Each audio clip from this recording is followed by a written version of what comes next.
पर खेसारी लाल यादव के दो तीन नए धमाके आ चुके हैं जिनके बारे में आपको बताने वाले हैं।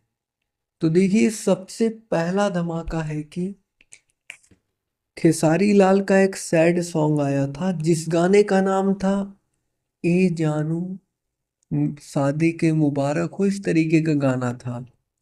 और दोस्तों, ये गाना 1 मिलियन पार हो चुका है। पब्लिक का प्यार बहुत ज़्यादा इस गाने पर मिल रहा है। जितने भी दर्शक हैं वो बहुत ज़्यादा इस गाने से प्यार कर रहे हैं और गाने पर अच्छा खासा कमेंट्स है। 10 लाख लोगों ने गाने को देख लिया है। और एक गाना हाल ही में रिलीज हुआ था, गल कटवा जीजा। ये भी गाना दोस्तों बहुत जबरदस्त परफॉर्म कर रहा है यूट्यूब पर।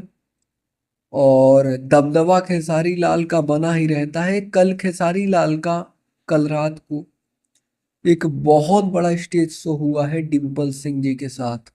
अगर आप लोगों ने नहीं देखा है तो जाकर जरूर देखिए, आपको बहुत कुछ जानने को मिलने वाला है और बहुत मजा आएगा। हो सकेगा इस वीडियो के नीचे ही आपको वो वाला वीडियो मिल जाए डिम्पल सिंह के साथ। फिलहाल इस वक्त के लिए यही न्यूज़ निकल कर आ रही है। और ऐसे ही भोजपुरी इंडस्ट्री से रिलेटेड तमाम न्यूज देखने के लिए आप हमारे साथ जुड़ सकते हैं चैनल को सब्सक्राइब करके। जी धन्यवाद दोस्तों।